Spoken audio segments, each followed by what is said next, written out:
এ কি রে, আইসক্রিম আনতে গিয়ে তো মনে হচ্ছে সেটা ভাঙা চোদন খেয়েছিস।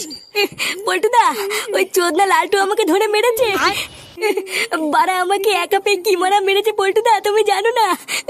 কি, লালটু তোকে মেরেছে? বোকাচোদা, লালটু আমাদের ক্লাবের সদস্যর গায়ে হাত দিয়েছে। বাড়ার দোকানে ঢুকে যদি খলখল করে পুঙ্গানো মারতে পারি, আমার নামে পল্টু না। এ বাড়া, এত খোঁজ যাচ্ছিস কেন? আগে কি হয়েছে পুরোটা শোন। হ্যাঁ, কি হয়েছে বাড়া, খুলে বলতো। আর বলো না পল্টুদা, ওই ফুটোর ঢ্যামনা চোদা ছেলের জন্য লালটু আমাকে ধরে মেরেছে। কি হয়েছে আমার ছেলের জন্য মানে? হ্যাঁ, তোর ওটা ছেলে না রে, ওটা একটা পাকা শান্তির ছেলে। জানো পল্টুদা, চোদ্দাটা লালটুর দোকান থেকে বাকিতে আইসক্রিম খেয়ে লালটুকে মারার চোদ বলে পালিয়েছে। আর আমি যেই বলেছি আমি ওকে চিনি, লালটু আমাকে ফালতু ফালতু কেলিয়ে দিল।